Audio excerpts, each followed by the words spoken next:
চিনেন? ওই যে একটা বক্সের মধ্যে মাছগুলো ঘোরাঘুরি করে, দেখেছেন বাসায়? এরা কেন ঘুরে, কখনো জিজ্ঞেস করেছেন নিজেকে যে ওরা কেন একই রাস্তায় বারবার ঘুরে? হ্যাঁ বলেন। ব্রেইনের ধারণ ক্ষমতা এতটুকুই, ও যে রাস্তা দিয়ে যায় ও ভুলে যায় কোন রাস্তা দিয়ে এসেছে। ওই জন্য প্রতিবার এই রাস্তাকে ওর কাছে নতুন বলে মনে হয়। এত স্বল্প জ্ঞান আল্লাহ পাক ব্রেন তাকে দিয়েছে, কিন্তু তারপরেও সে আল্লাহর অবাধ্যতা করে না, কিন্তু সে আল্লাহর ইবাদত করে। ওই মাছও আল্লাহর ইবাদত করে। এখন আমাদের সমাজে এমন কিছু মানুষ দেখতে পাওয়া যায়, জ্ঞান বুদ্ধি মাশাআল্লাহ এমন বলদের পর্যায়ে, যদি বলি কাশ্মীর মনে হচ্ছে জান্নাত, বলবে যে কাশ্মীরকে জান্নাতের সাথে তুলনা করছে।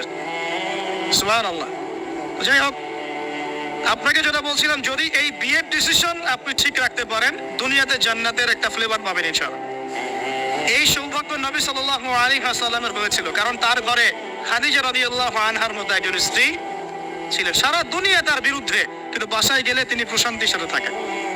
এটা নিয়ামত না? আর নূহ আলাইহিস সালাম, সারা দুনিয়ার সাথে লড়তে হয়, বাসায় এসে আবার ওয়াইফের সাথে লড়তে হয়। নূহ আলাইহিস সালামের ওয়াইফ কিন্তু ঈমানদার ছিলেন, বুঝছেন দাদা?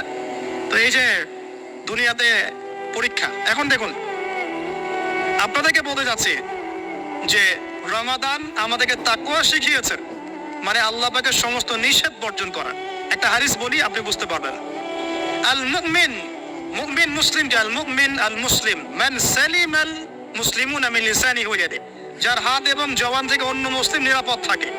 আর আল মুহাজির, মুহাজিরকে মান হাজারা মা নাহা আল্লাহু আন, আল্লাহ পাক যা নিষেধ করেছেন এখান থেকে সে দূরে থাকে, আল্লাহ নিষেধ থেকে দূরে থাকে। আল্লাহর নিষেধ থেকে দূরে থাকলে পরে তাকওয়ার ফ্লেভার পাওয়া যায়।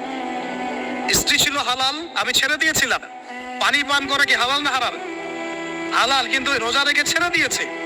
খাবার খাওয়া কি হালাল না হারাম? হালাল, রোজা রেখে ছেড়ে দিয়েছে। আল্লাহ পাকের হালাল গুলো বর্জন করেছে, হারাম কি করতে পারবো? এই জিনিসটার নাম তাকওয়া। রমজান এই শিক্ষা দিয়ে যায় নাই ভাই?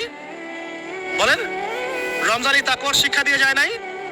অতএব এই শিক্ষাটাকে সারা বছর ধরে রাখবো ইনশাআল্লাহ। পারা যাবে তো ইনশাআল্লাহ? আল্লাহ আমাকে তৌফিক দেখ, আপনাদের সবাইকে তৌফিক দেখ, যেন সারা বছর যে কাজই করব আল্লাহ সন্তুষ্টির জন্য করব, যে কাজই করব নবীর তরিকায় করব, যেই কাজ আল্লাহর নবী এবং আল্লাহ পছন্দ করেন সেই কাজ বেশি বেশি করব।